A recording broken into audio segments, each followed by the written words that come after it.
Good afternoon. It's Friday, the 26th of May, 2023, just after 1 o'clock. Welcome to UK Column News. Your host today, Mike Robinson, myself, Brian Gerrish, and we're delighted to be joined by Patrick Henningsen. Okay, we're going to get kicked off with Lieutenant General Marlow from Germany.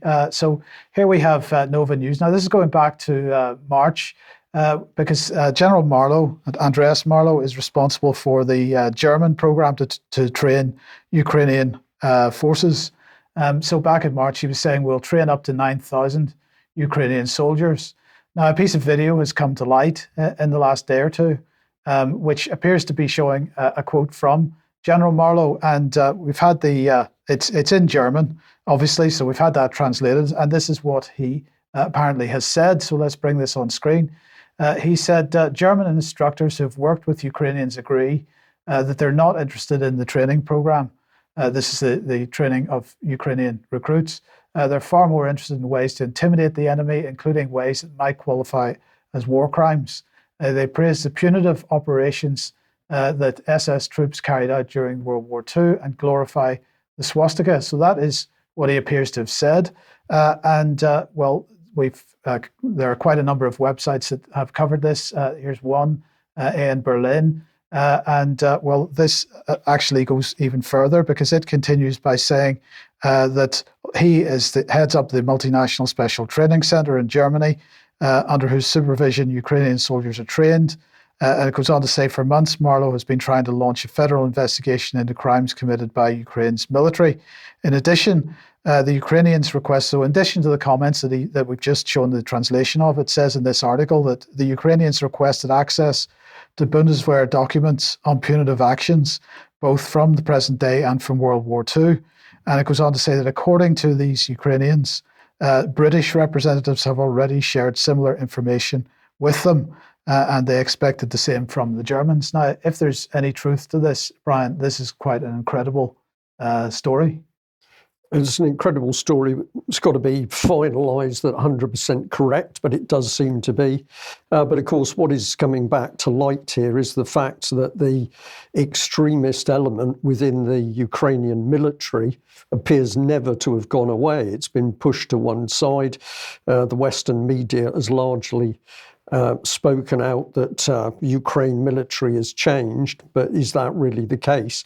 Because it's quite clear on the battlefield that I'm going to call them more extremist regiments are the ones that have been are the ones that have been pushed up into the most difficult areas of fighting. So is this the truth now coming to the surface about what is really going on inside Ukraine's military? Now, if we put that one back up on screen there, that graphic back up on screen, you can see that screenshot has been taken via the Wayback Machine. And the reason for that is simply that this particular website and that URL is now unavailable. And they're saying that it's unavailable as a result of a hack.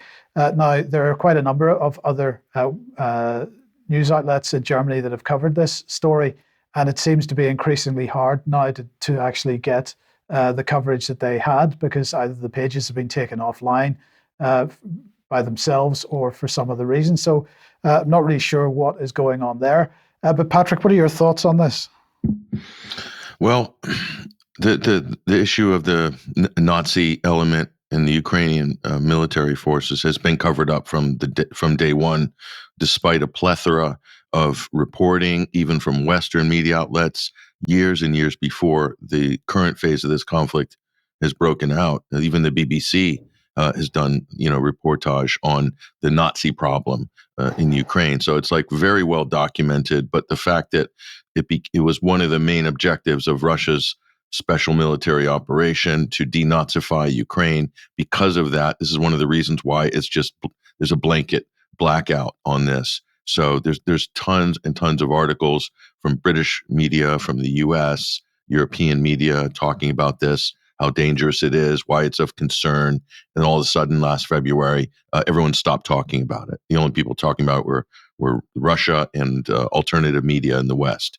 So it's pretty obvious. As far as the hack goes, that's probably a NATO or NAFO offensive computer cyber warfare. So clearly, that's part of the information war. 100%. There would be no other reason for that site to be hacked. Indeed. Okay, thank you for that, Pat. Well, let's bring in this comment as we're getting feedback really now from a number of other sources. Thank you to the UK column viewer that drew my attention to this one. It's Robert F. Kennedy Jr. Tweeting out, he's commenting on the war. In fact, no one in the administration or foreign policy establishment is that ignorant. Of course, they know it was provoked. They wanted war as part of their strategic grand plan to destroy any country such as Russia that resists American imperial expansion. They only pretend to think it was unprovoked. They're lying to us, manufacturing consent for war. The administration has dragged us into a proxy war on false pretenses. The blood of hundreds of thousands of Ukrainians is on their hands, not to mention over 100 billion US taxpayer dollars. So pretty direct, pretty outspoken, not pulling any punches, of course, but exactly the same trick has been pulled on us here in UK. He's obviously talking to an American audience. Exactly the same thing has gone on here in the UK. Pat, since Robert F. Kennedy's your side of the pond, I don't know whether you want to comment on that one as well. Well, the first thing I'll say is I'm really impressed with how articulate he is on these big, major foreign policy issues. So he goes right down to the granular detail. So clearly he's got a grip on these issues. That's something along the lines of what we're used to talking about and analyzing. But he's the only politician, literally, in the United States, aside from maybe one or two others, who has that level of understanding and expresses it in public. Certainly in terms of the presidential candidates, you don't get that sort of sophistication. He's absolutely spot on. Donald Trump, on the other hand, not much on granular details, but Trump nonetheless said in the recent town hall meeting that he would end the war in 24 hours, stop the killing. Slightly different approach, obviously, politically. But the main point Robert F. Kennedy is addressing in that tweet is this talking point in the West, that this was a war of choice by Russia, and this is a war of aggression by Russia and Vladimir Putin. And then basically there's no other events to talk about, no other context needed. Forget about the various things that happened before to cause the current phase of this conflict. Forget about the coup in 2014. Forget about NATO's military buildup and sandbagging, the Minsk Accords, etc. So forget about all that. It's all about Russia's war of aggression. History began on February 26th, 2022. That's the way the West want to frame this. This is how the ICC in The Hague is wanting to frame it. This is how the British government want to frame it, and Washington as well. And it really belies, and he gives a good point here. If you really understand that, and Medvedev will address this in a segment coming, but there's two sides to that coin.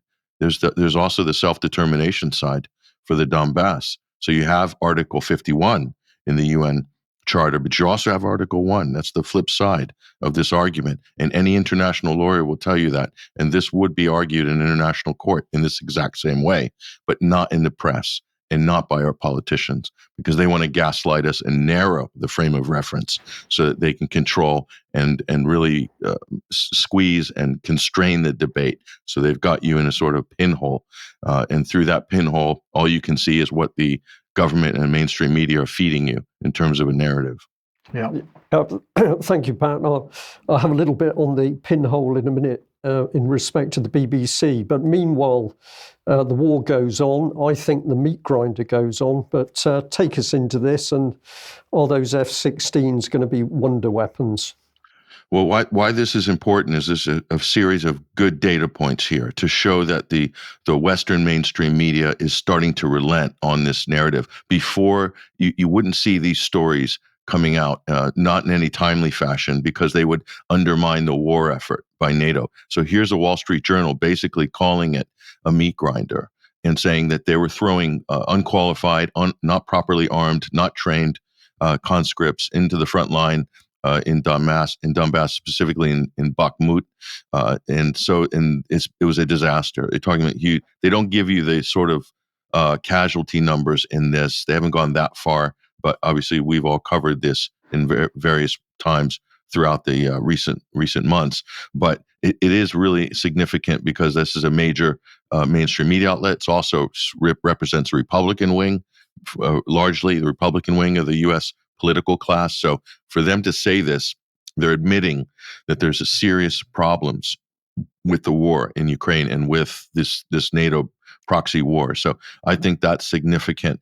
And then moving on, even more so, talk of the F-16s has, of course, dominated everybody's conversation. This is going to be the game changer. Of course, we heard the same thing with every single tank delivery that preceded it. And before that, it was the Javelin missiles. And before that, it was something else. So here, Mark Milley, who is the chair of the Joint Chiefs, he's basically saying, wait a minute, I wouldn't get your hopes up for a number of reasons. This isn't going to be a game changer, and here's why. Let's take a look at what General Mark Milley is actually saying about this. So here we have General Mark Milley talking about the F-16 delivery here. He's saying any F-16 transfer now will be irrelevant for Ukraine. I'm paraphrasing here as a summary, says the Joint Chiefs, Mark Milley. So 10 F-16 aircrafts equate to $1 billion with maintenance costs and of another $1 billion as well. So basically, you're looking at $2 billion for 10 aircraft. $2 billion for 10 aircraft. And what Milley's saying is the Russians have thousands of fourth and fifth generation fighters. So if you're going to compete with Russia in the air, you will need a significant number of fourth and fifth generation fighters. Do we realize what that's going to cost in terms of, our U.S. or British or other NATO member states, to stock Ukraine with fourth and fifth generation fighters? So it's a drop in the bucket. Not only that, but there's problems with the delivery time on this. They say they fast-tracked the training, but to think that this is going to be a major game changer is laughable, not least of all for the fact that they will not be able to keep these planes in Ukraine. They'll have to be parked in Poland, and then they'll be able to fly missions from a NATO country where they're safe. And then it's debatable, how safe they'll be in terms of evading anti-aircraft fire and other potential dogfights, etc. So I think this is a really important admission because this is Milley basically saying it's a real bucket of cold water over the politicians who've been crowing about these F-16s now for weeks. So I think this is a really significant admission here.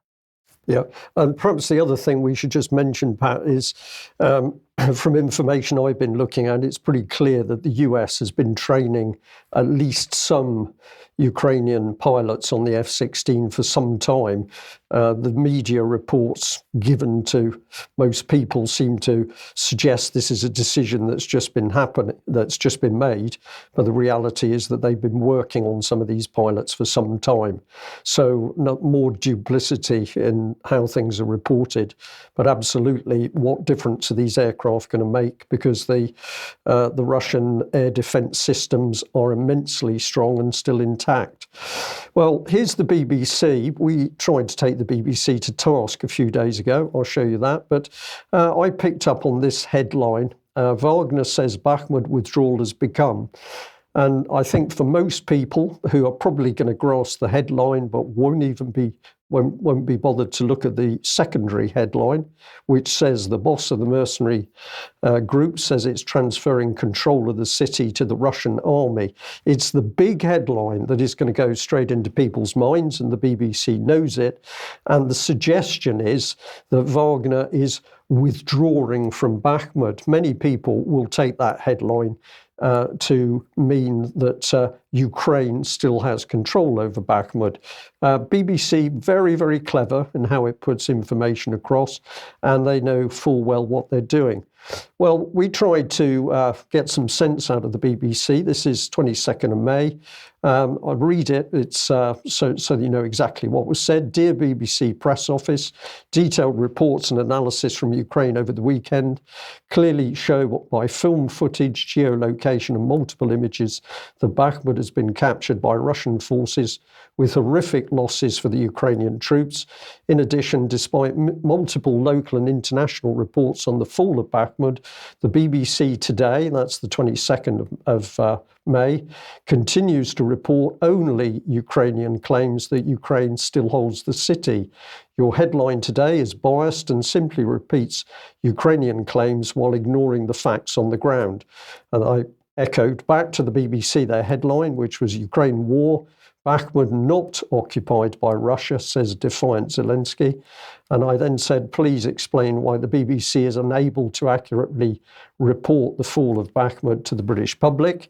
But this email had a second component because we also asked about the BBC reporting of the Russian defences, which Mike covered in a news a couple of days ago.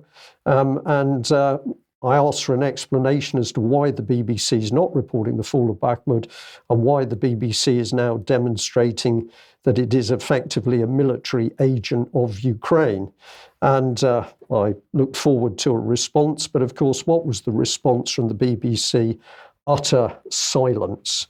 Now, one point I'd like to make very nicely for our audience is that we took the trouble to put that email together to challenge the BBC.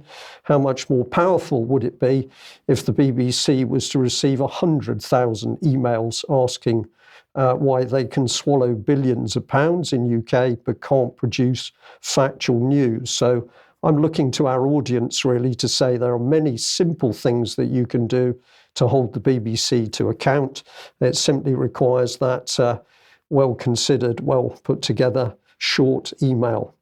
Now, the BBC was very keen to promote a US ambassador, Mr. Haas, who was talking about a frozen war. Let's have a look at this little clip. So, Richard, what does that mean for Ukraine's partners? What is the balance that they then need to strike between continuing to arm and help Ukraine and try to make that path for bringing them to the negotiating table? Well, I don't believe its partners can stop arming and economically supporting Ukraine because Russia will continue to arm and rearm, and unless it agrees to a ceasefire, will continue to threaten Ukraine. I don't think any of that should be taken away. What I think we need to start doing, though, is adding to the strategy and basically saying, if 2 fighting seasons weren't enough to liberate this territory, why do we think that 3 or 4 or 5 would be enough? And in the meantime, in the process of saving Ukraine, parts of it are getting pulverized. Millions of people have been made homeless. The economy is a shambles. So the question then is, again, while we're continuing to help Ukraine, can we introduce a diplomatic dimension here? And I'm not talking about peace. I'm not talking about letting bygones be bygones, but at least perhaps to bring about something of a ceasefire. I think China might be a potential participant in that, leaning on Russia. The United States and Europe obviously have a stake in it. And I think under the right terms, the Ukrainian leadership would support it. They would never be asked and should never be asked to give up their goals of liberating all their own territory. To me, the question, though, is whether it's realistic to think their territory can be regained soon through military means rather than over time through diplomacy and probably through a change in leadership in Moscow, which might be 5, 10, 15 years off. Well, for me, that was a classic BBC interview because we don't want to talk peace. My goodness, that would be really bad for anybody to talk peace. No, what we need is a frozen war. And this is really the best that Mr. Haas thinks that Ukraine can achieve. But of course, totally unacceptable to the Russians because they are not going to sit in a backseat position, allowing Ukraine to fill the vacuum. So, Pat, I know you're going to mention this aspect of a frozen war a little more in your segment, but how do you feel about that interview? And I'll just add that, of course, the gentleman concerned was formerly, I think for 20 years, the president of the Council on Foreign Relations. So he's not a simple politician. This is a very special geopolitical expert with immense power, I think, at the top of the US administration.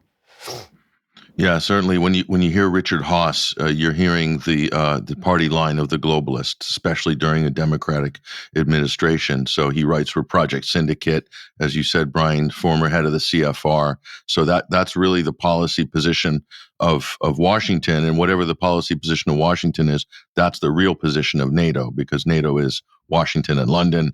Everybody else is a second tier partner in NATO. So you notice the language there.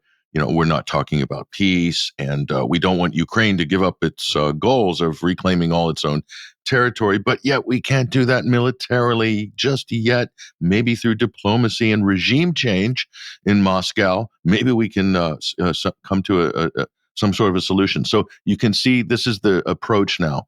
Zero diplomacy, zero diplomacy. They've totally abandoned diplomacy. This is why this war has grind on now for 15 months, and the death toll, the casualty number on the soldier side on the Ukraine is staggering. You're in the hundreds of thousands potentially of dead Ukrainian soldiers, plus injuries, casualties. On the Russian side, maybe not as much, but still significant. And this could end in a day if Washington makes a one phone call to Kiev and said, it's over on Monday. Get ready, to come to the negotiations in Geneva or whatever. We're going to start negotiating ceasefires on Monday. It's over. Ukraine is not going to go it alone. So the U.S. has all the power to set the pace on diplomacy, and they're choosing to do nothing.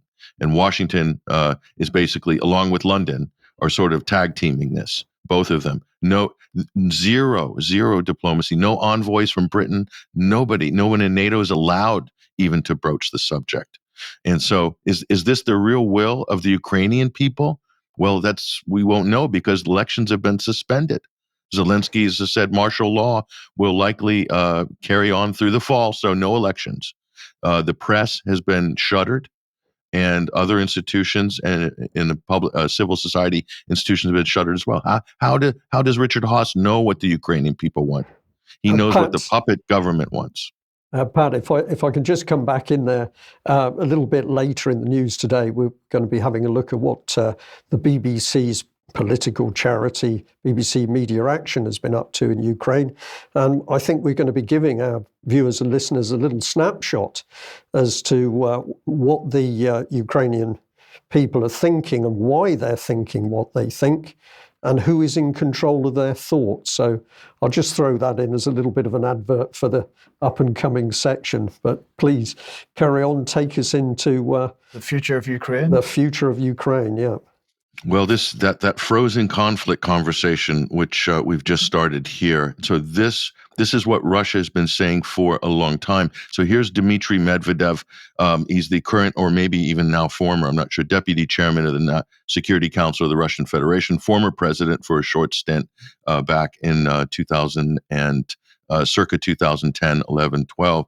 So here he is. He's basically opining here on the future of Ukraine. And we need to pay close attention to this, because this is what Russia has been saying for a very long time. The Kiev regime must cease to exist. Otherwise, the conflict may last for decades. So he was in a conference in Vietnam recently. He made this speech where he articulated these points.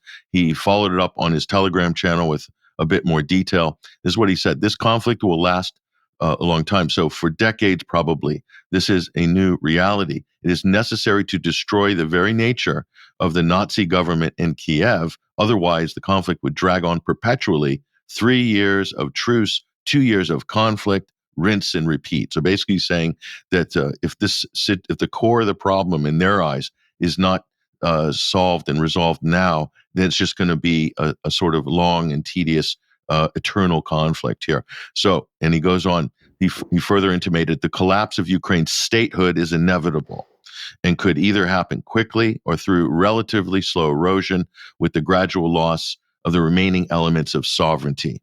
So if you think about Ukraine now, it's one of the least sovereign countries in the world. If you have a sovereignty index, it's definitely down at the bottom. So why? They're subsidized by Western governments. We're paying the salaries of their soldiers, civil servant workers, pensions, utilities. Basically, the military is wholly subsidized, and we handpick their government previously, and arguably that we've done the same here. So that's not a sovereign state. Ukraine has no agency. Of course, Medvedev is, saying the quiet part out loud that nobody wants to talk about, that Ukraine is a failed state. I will argue that it became a failed state the minute the coup took place in Maidan in 2014. At that point, 8-year civil war came after that, a bloody civil war, and they're discriminating against minorities or ethnic groups based on language. These are all the recipe elements of a failed state, and it's happened in history before. Ukraine is no different, despite what our political leaders and journalists are saying in the West. So let's look at this. Here's the important part: 3 scenarios that Dmitry Medvedev is outlining here. First scenario: Western Ukraine will come under the control of the neighboring European Union states and eventually be annexed by them. I'll show you a map in a moment.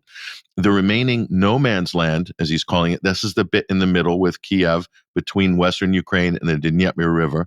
The remaining no man's land wedged between Russia and the EU-NATO protectorate will become the new Ukraine, still striving to join NATO and yet still posing a threat to Russia. So scenario 1, Medvedev Russia's not happy with this scenario because they say it's going to sow the seeds for more conflict down the road. That's number 1. So here's the map. So this is what he's talking about here. So if we look at the neighboring EU countries, we've got Poland, and we've got, just advance the slide one at a time, please. Poland, you've got Slovakia as well. Then you've got Hungary, and then you've got Romania. And then that border would probably drop somewhere along there. Okay, so at that point, and then the other border, everything to the east of Kiev, those are likely to be held by the Russian Federation. A large part of that is already under Russian Federation control. And so that bit in the west, that's really going to be a NATO and EU. We'll call it an EU Anschluss, just to use a term there that people are familiar with. So that's what it will be. And so they'll divide Transcarpathia will likely go to Hungary because of the ethnic Hungarians.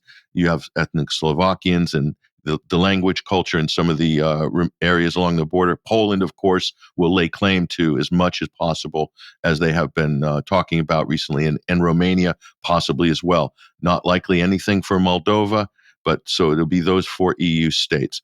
So back to Dmitry Medvedev. Scenario number 2, Ukraine gets a government in exile. We've seen this before with Syria and Libya, but the de facto ceases to exist.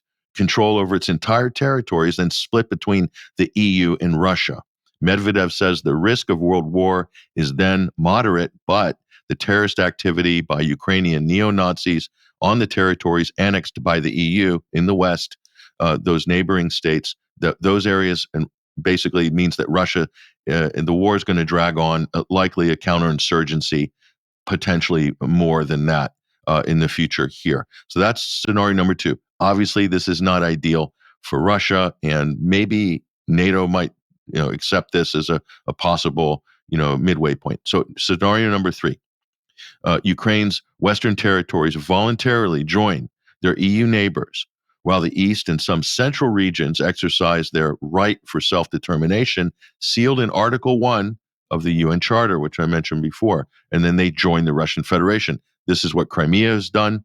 This is what Donetsk and Lugansk have done. And so Kherson as well, Zaporozhye, and there are more areas in the east of Ukraine that would join that list. So as far as Russia is concerned and Medvedev, this is a good scenario.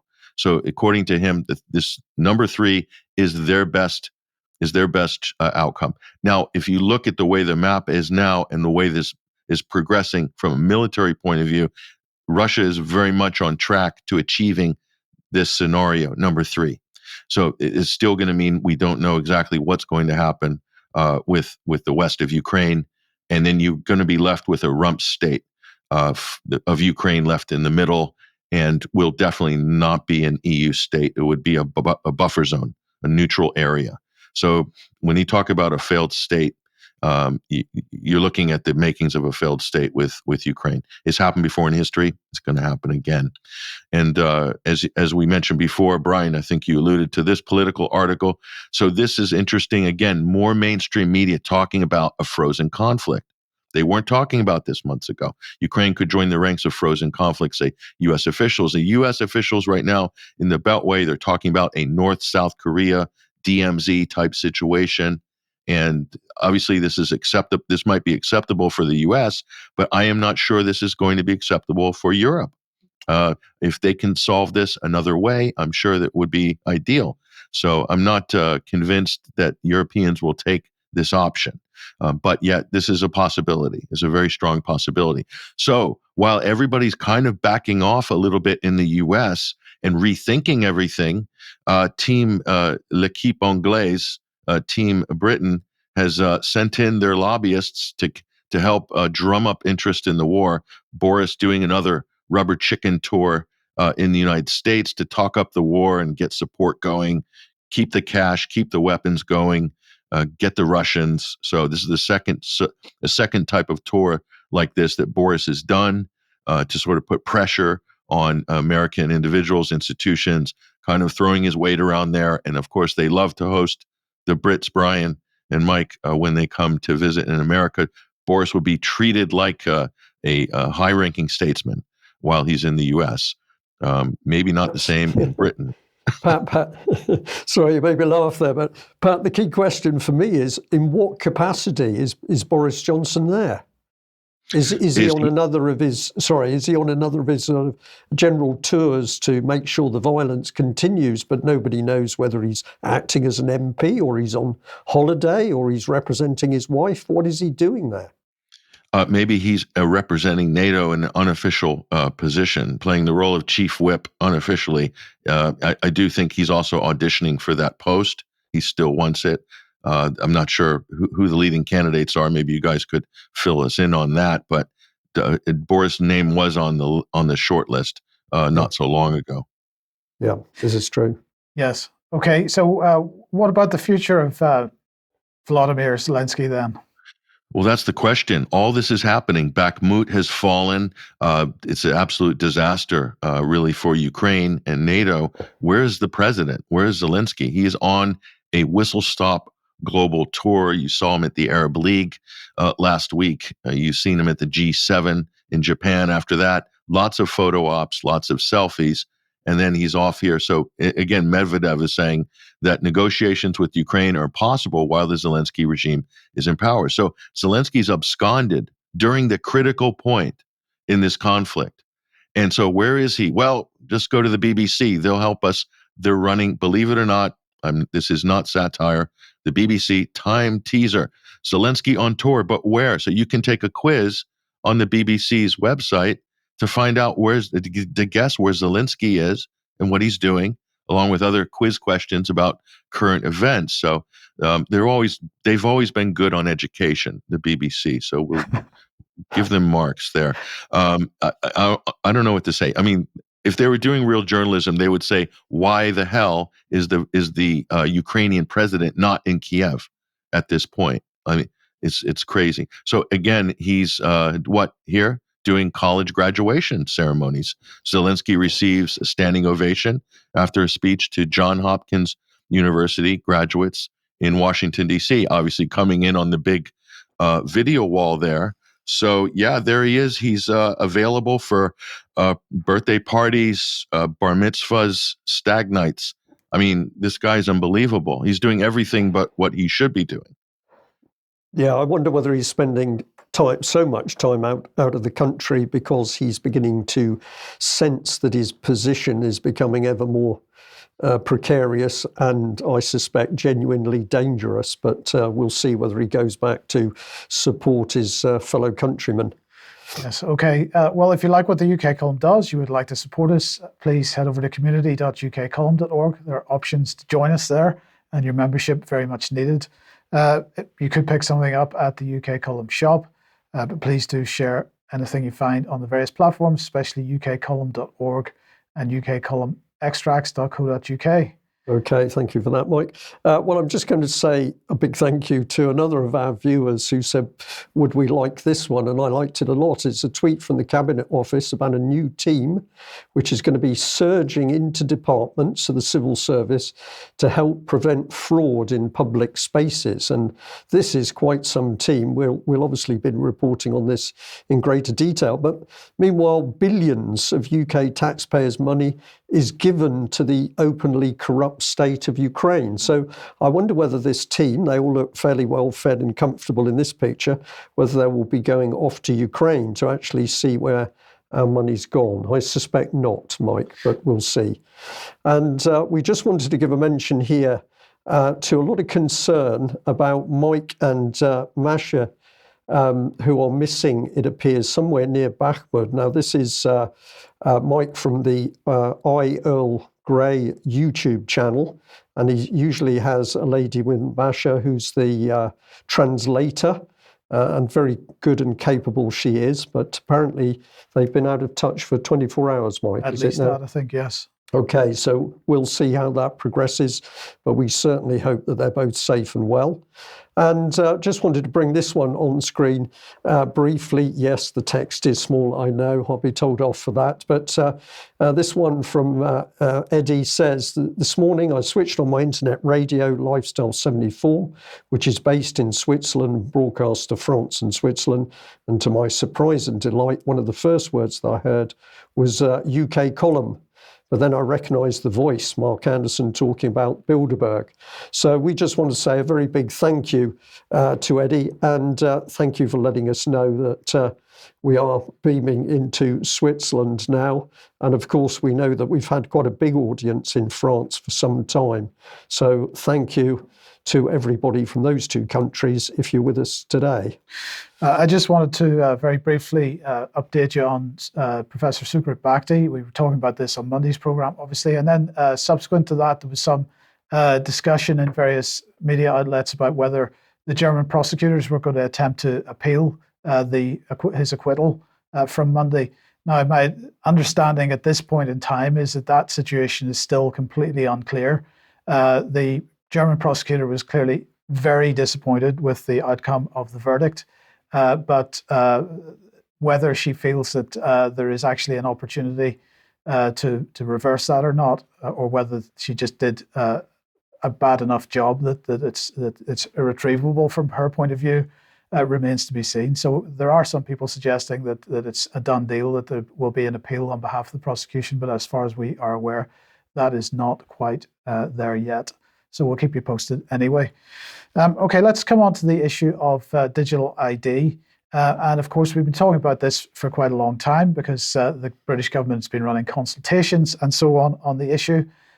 They have today published frequently asked questions sheet about this as a result of the consultation. So I just wanted to run through a couple of these and give some views on it. So here is the first claim that they make in their FAQ. The government makes the claim that, or at least the claim that the government is saying that the claim on the internet is that the government is creating a mandatory ID card.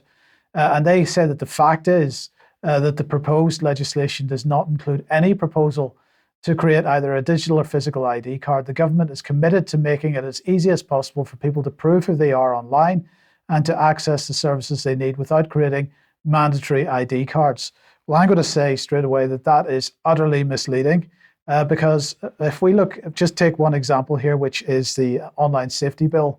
What they are doing as part of that legislation is to push the responsibility for making these things mandatory onto the corporations that we are doing business with. So in other words, it is effectively mandatory by the fact that you won't be able to access sites unless you have digital ID in order to verify your age, for example. So, you know, that it may be technically correct to say that it's not mandatory in the letter of the legislation, but the spirit of the legislation makes it mandatory nonetheless.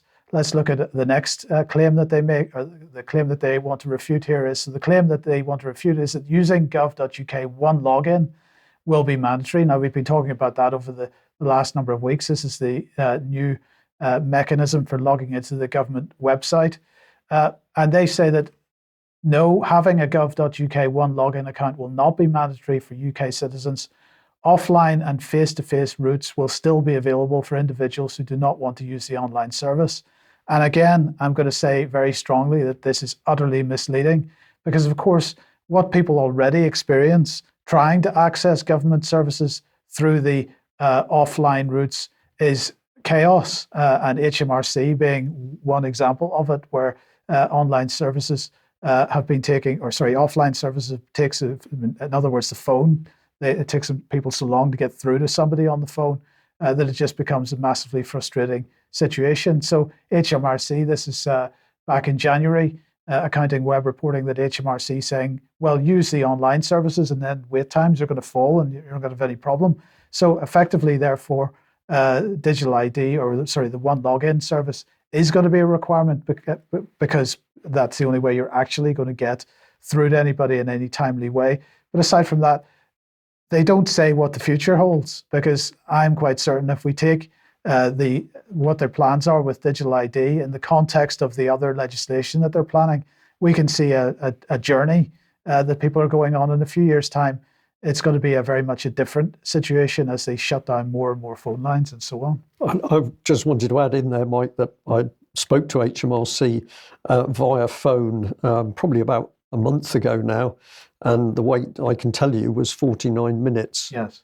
And the music, not particularly enjoyable. So let's look at the next claim that they want to refute. This will make it easier for hackers to get hold of my data, is the claim that they want to refute. And the fact, they say, is that cybersecurity is a critical priority for the government. We recognize how important it is to protect users and their data, and have robust measures in place to ensure the security and integrity of online government services and systems. And again, I'm going to say this is utterly misleading at the very least, because of course there have been news stories over the years of government data breaches. Happens fairly regularly. This is from November last year. UK government data breach for millions of children ruled unlawful. The privacy watchdog finds education department gave improper access to identifying information. This is, I'm going to say, at the least, inaccurate claim by the government. So here's the next claim that they are trying to refute, that sharing data in this way will erode my privacy rights. The fact, they say, is that the government has stringent data protection processes in place. All data sharing is compliant with data protection legislation and guidance published by the Information Commissioner's Office. This will remain the case for any and all data sharing subsequent to the proposed legislation. We're going to say, at the least, this is, again, misleading. So let's just remind ourselves about the Data Protection and Digital Information Bill, which is going through Parliament at the moment, and just remind ourselves of the scope of this. This is a bill to make provision for the regulation of the processing of information relating to identified or identifiable living individuals, to make provision about services consisting of the use of information to ascertain and verify facts about individuals, to make provision about access to customer data and business data, to make provision about privacy in electronic communications, to make provision about services for the provision of electronic signatures, electronic seals, and other trust services, to make provision about the disclosure of information to improve public service delivery, to make provision for the implementation of agreements on sharing information for law enforcement purposes, to make provision about keeping and maintenance of registers of births and deaths, to make provision about information standards for health and social care, to establish the Information Commission, to make provision about oversight of biometric data and for connected purposes.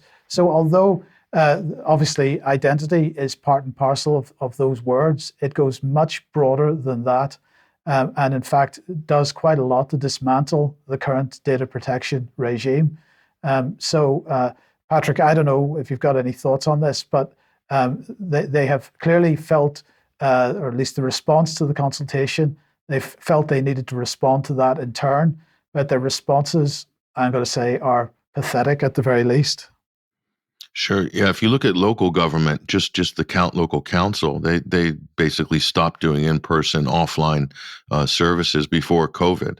So, and actually before COVID, a year before COVID, I think, or months before. Funny how that coincidence. But anyway, so that you can't go and see them and do any business with the council. The only one that has in-person services would be like DSS or Job Center type services with unemployed and so forth. So what you're seeing is the full digitization of society, and to the point where this is what the government's ultimate goal is, and what technocrats and these sort of big data bureaucrats want is everything digitized, managed by AI, very few humans involved, if any, and then we're completely immersed in this full digital system. And by the way, just so people know, they've already test run this on the military. They already have this system. So they have the all-in-one app. Okay. It's got everything on there: work, life, medical, everything. So it's been running with the military for years. So, and they've been perfecting it and adding to it. And now we will have basically the same thing for the public. This is the idea. Yes. Okay, thank you for that. Well, let's come back to our old friend, the BBC. Now, many of our long-standing viewers and listeners will know that UK Column has been on the trail of the BBC's charity, BBC Media Action, for a very long time. And we've been particularly interested in their relationship with all matters to do with Ukraine. And I've discovered this very interesting little film clip, which the BBC had put out on the 2nd of March, 2023. And I thought it would be valuable to actually have a look through some of it because we get a better insight as to what BBC Media Action has been up to in Ukraine.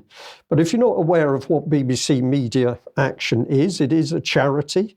It says, "We believe in the power of media and communication for good. So trust us. Our vision, a world where informed and empowered people live in healthy, resilient and inclusive communities. Our mission is that with our partners, we reach millions through creative communication and trusted media, helping people have their say, understand their rights, responsibilities in each other, and take action to transform their own lives." So I can see the smile. Well, we should just note that with our partners, and of course we shouldn't forget that one of their major partners and funders is the Foreign Commonwealth and Development Office. Sorry. No, that's fine, of course. And Bill and Melinda Gates and the US Department of Defense and a few other people. But let's start off with the first little video clip and have a look at what is a very short little introduction to BBC Media Action's work. In terms of where we work, of course, supporting independent media to generate high quality public interest content is central to the work that we do and what we focus on. And that's what we'll focus on today. We work across 23 countries where we conduct audience research, capacity strengthening of local and national media, develop creative informative and engaging media content. We rely on the support of our generous donors, including governments, foundations, and corporations and individuals. And you'll see in the slides there that the projects that we're talking about today were basically made possible by these donors, the UK, Swedish, Canadian governments, and UNICEF. So very quickly, of course, what you said just now, Mike, is proven that they're very much in bed with governments. I think I said the US Department of Defense. I meant the State Department. I think is has been one of the major players in the US. But clearly, UK governments involved other governments. But don't worry, it is a charity. So if we have a look, one of the terms that they like to promote is public interest media. Here's the quote. Public interest media is defined as media that's free and independent, that exists to inform publics on the issues that shape their lives in ways which serve the publics rather than any political, commercial or factional interest, to enable public debate and dialogue across society and to hold those in power to account on behalf of the public interest.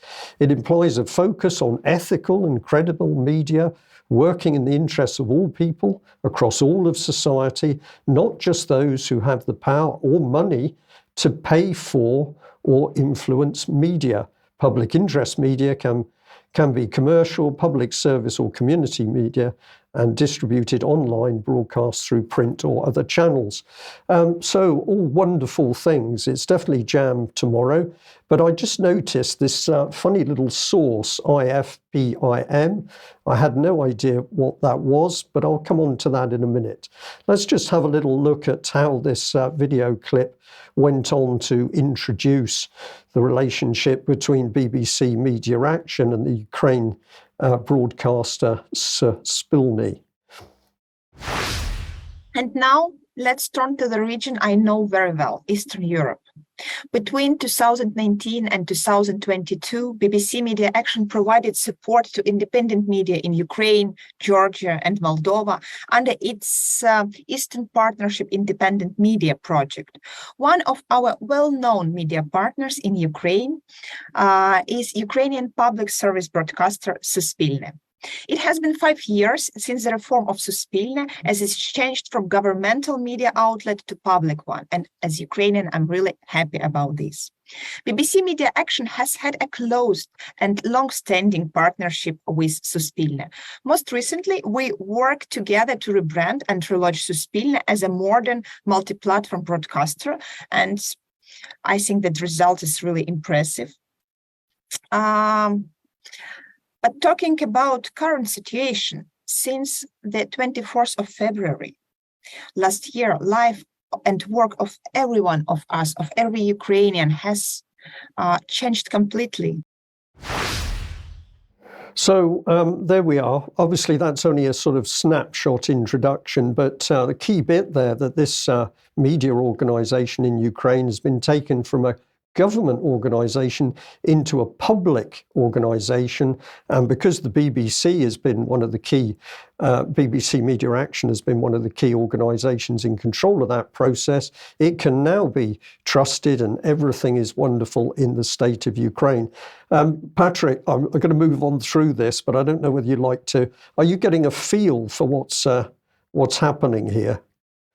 Yeah, I love this statement in the first slide there, where it said, we want to give access to everybody, not just people with the power and the money to influence media. Who's got more power and money than the U.S. State Department, the British Foreign Office, and the British Broadcasting Corporation? I mean, the hypocrisy is baked right into their own statements. So, and the other thing, they want to counter mis and disinformation. Those are two invented words that were just conjured out of nowhere in the last couple of years, which are, censorship-based, a euphemism for censorship, and also elections. You see the focus on elections, evoking the January 6th, their election denial talking point. So this is an absolute tool, a weapon. These types of NGOs, this types of work is absolute weapon to control and steer political activity and affairs in foreign countries. Yeah. Okay. Well, we'll follow the sequence through in BBC Media Action's video clip. I've pulled out some images just to help speed the process up, because it's leading into a gentleman from Suspilny, the Ukrainian media outlet, speaking himself, and we will hear a little bit about what he's got to say. But this slide is setting out what Suspilny has been doing with BBC Media Action, and he's talking about the success of research. So 4 waves of express polls regarding in-demand topics, field work over 24, 27 hours, research samples, 1,000 responders. This is major effort going on. And the target is what? Well, we get a clue from this slide, I'll highlight so that it's easy for people to see. But here is the BBC up to its favourite trick. It's interested in behaviour. The behaviour of people. What's the impact of the war on the families?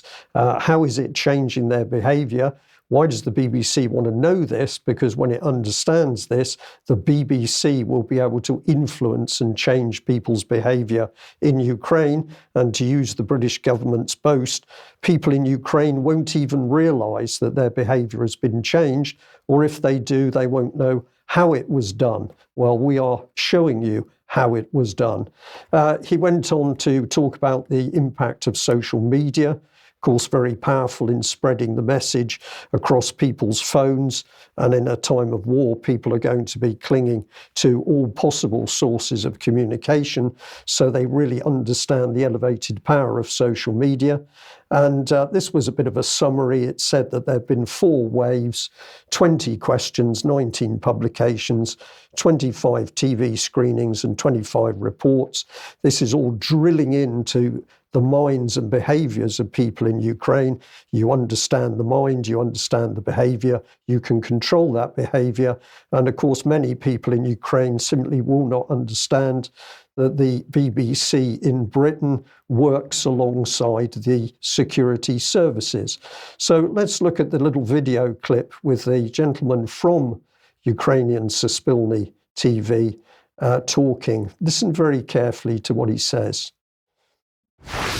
On the next slide, we can also highlight the issue of these donations and switching to Ukrainian language and fighting on the front line by the end of the day. That showed the level of national unity that was very important for communities to understand and to feel about, so that again we have more be more inspiring in these dark times, especially in the beginning of the winter when it's getting cold and dark and people often get depressed about what's going on with them. So basically, I think the whole thing is about that.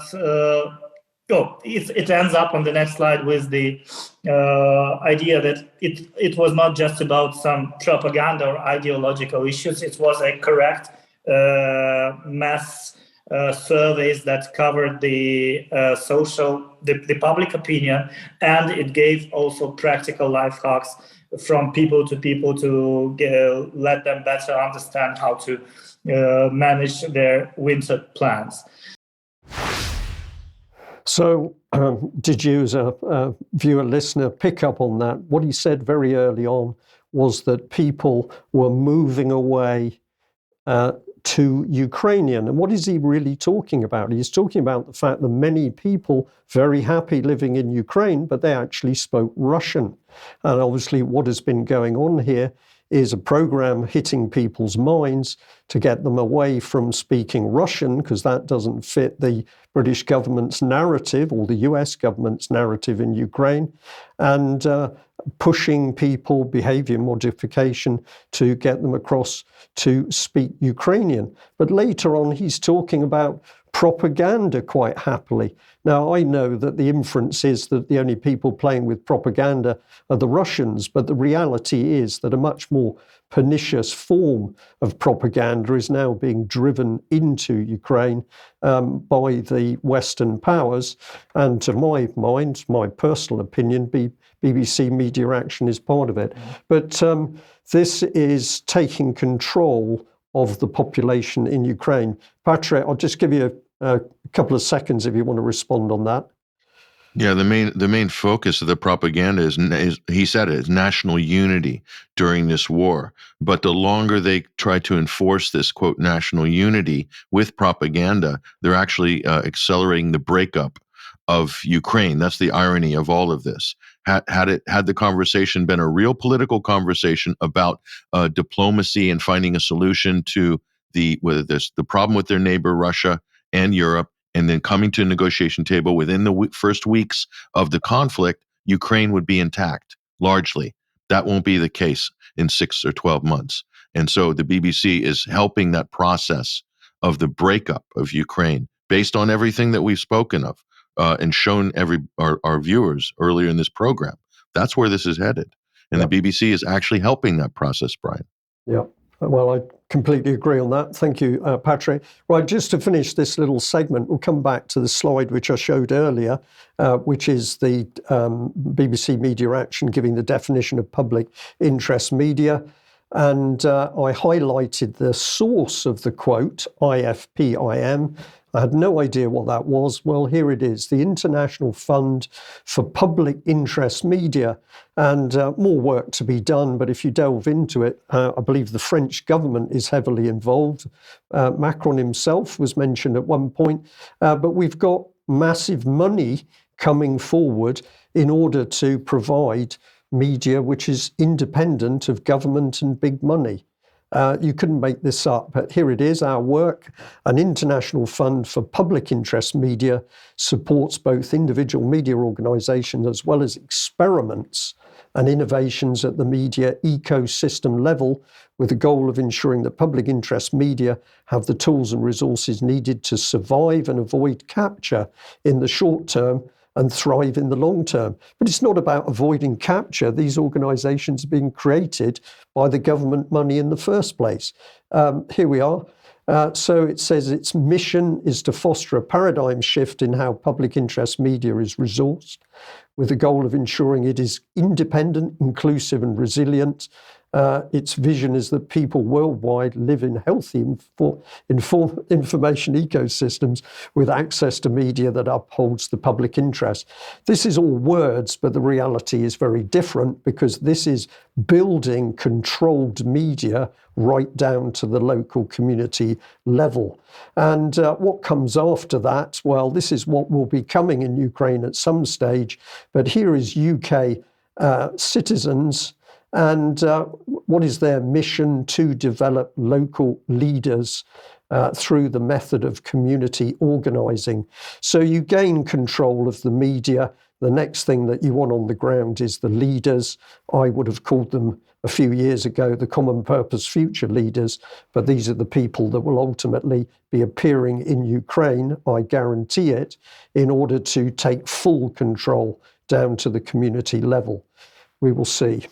Now, we just want to finish with one more little segment here. As everybody will know by now, a few days ago, the new National Conservatism organisation held their conference.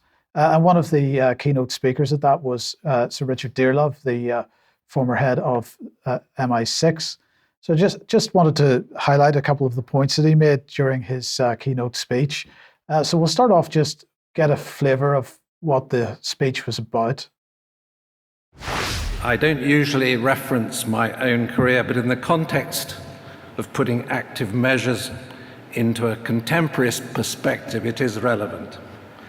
I retired from the Secret Intelligence Service after 38 years of Crown service and have enjoyed a further 19 as a speaking head, a privilege allowed to former chiefs. Thus, for 57 years, Russia and China have been at the center of my professional concerns. So that sets the scene. Russia and China are his main concerns. Now, of course, he didn't say anything there when he was talking about his past career, about yellowcake or Iraq or any of that stuff. But anyway, he then went on to talk about regime change. The reality today is that we remain confronted by two autocratic polities still focused on the eventual destruction of our value system. The sheer brutality of Putin's regime leads me towards the conclusion that Russia's political DNA is so corrupted that only another revolutionary change might rebalance it. So he's hoping for revolutionary change. I'm sorry, I've got to say the arrogance of this man is breathtaking, the arrogance. We sit here in a country riddled with corruption. We've talked about money disappearing over to Ukraine. We've got children stolen. We've got elderly people killed off in nursing homes and hospitals. And this man dares to go on a platform to lecture the Russians. I find it obscene, Mike, absolutely obscene. Right, well, I'm keen to get Patrick's thoughts on this, but before we do, I've got a little clip specially for Patrick, so let's just listen to this one. Russian attempts to gerrymander aspects of the last US presidential election are still being investigated. Active measures work best in a fertile social and political environment where naivety about Russian and Chinese intentions is rife, where doubt about our own value system and its foundations has irrational strength. So, Patrick, that's 3 little clips so far, and each one of them, I've seen you groaning on the other side of the camera there. I mean, what are your thoughts? He still bangs the Russiagate drum, and in the meantime, accuses anybody of having a differing opinion of being naive. Yeah, I don't think he got the memo about Russiagate in the 2016 election. It was a hoax. This is like, maybe he didn't get the memo. Maybe I don't know what happened there. So he's talking about banging on about active measures. This is Soviet Cold War talk. That's a term lifted from the Cold War. This gives you an indication of where these people's minds are. They're still residing in the 1980s, and they haven't left. Yet they've been promoted through the system, and they continue to operate and talk as if it's Red Dawn. Okay, so really crazy. The other one is the political DNA of Russia is corrupted, and hence beyond reform. Is this like political eugenics now? It's, what are we getting into? Social Darwinism. It's the trope that the China and Russia, the brutal authoritarians, they're taking advantage of our freedoms in our free and open society that's so free and open these days, with no censorship or deplatforming or spying or mass surveillance on their own citizens. We don't do that in the West, of course, but Russia's taking advantage of that. China's taking advantage of that to undermine our freedom somehow. So the solution is to limit our civil liberties and limit our privacy for our own good, to preserve our freedoms. You see, it doesn't make perfect sense, guys. It does, absolutely. It gets better because he then goes on to criticize anybody that may have a more positive view of Russia and China. Let's listen to this. I'm worried when I witness eminent members of our own elite doing the work of our almost enemies for them.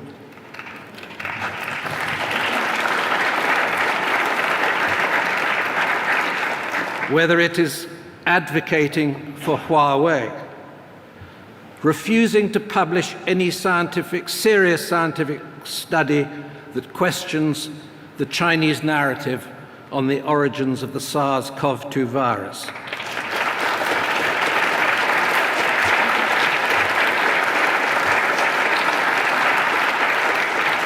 or promoting a settlement in the war between Russia and Ukraine that ignores the peace conditions laid down by President Zelensky. So there we go, lab leak as well. That you had to get that one in. Yeah, the clapping was particularly pathetic, I thought. For me, it wasn't people. I could imagine the sea lion there banging its flippers together. Yes, in appreciation. Yes, and finally, war is good. I've just returned from a visit to Ukraine, where I was generously given high-level access across the government. It was a humbling experience. War, for all the violence and tragedy that it unleashes, also triggers great creativity and catalyzes motivations. Ukraine is fighting for its survival and for Europe's future security. Unavoidably, it is our war as well. Well, more war, clear. We need more war. We need more war, Patrick. They jumped the gun on the applause there. Did you see that? They went and then had to pull back because he wasn't done. Well, done that talking. was a little bit of edit. So yeah, but don't worry. So war is good. War is good. It'll sharpen us up in Western Europe. So everything that they're saying that Russia is wanting to do, they're absolutely provoking Russia to do, by dragging this on, by arming Ukraine, by escalating constantly, which Britain is a big part of that escalation. They're actually, through these activities from Washington, London, that's where they're emanating from. Let's be honest. It's not Central Europe. Poland maybe to some degree as well now, but they're being prodded into it. But that's creating a threat to Western Europe. And by the way, on the Russian meddling in the election, one of the reasons why that hoax was allowed to go viral was because of a thing called the Steele dossier. And if I recall correctly, I might be wrong, but wasn't Christopher Steele employed by Orbis Business Intelligence? Maybe did the boss read the dossier and proofread it, maybe, to see that it wasn't totally fake? And before it went viral in the U.S. media and went to every politician and department in the U.S. government and the FBI, I think he knows a thing or two about that. Well, he should. Yes. Yeah. Absolutely. My last point would be, we see Dear Love travelling. On whose behalf was he travelling? Presumably his own ego. Was he there for the British government? Was he there for the security services? Or was he there, in order to be a celebrity, a has-been celebrity? I think there's some questions that he needs to answer. We need to leave it there. Well, we probably should. Okay, Patrick, thank you very much for joining us today. It's been really good. We'll say to our audience, wherever you are in the world, thank you for joining UK Column, and to everybody who's supporting us. And we'll say very nicely, if you're a long-term watcher of UK Column News and you're not yet signed up as a supporter with us, please join us, because we've got plans for further expansion, and we can only do that with your financial support. So have a think about making that membership subscription to UK Column. We'll leave it there. Have a good weekend. We will be back in a couple of minutes for extra time for UK Column members. So we'll see you there. Bye-bye.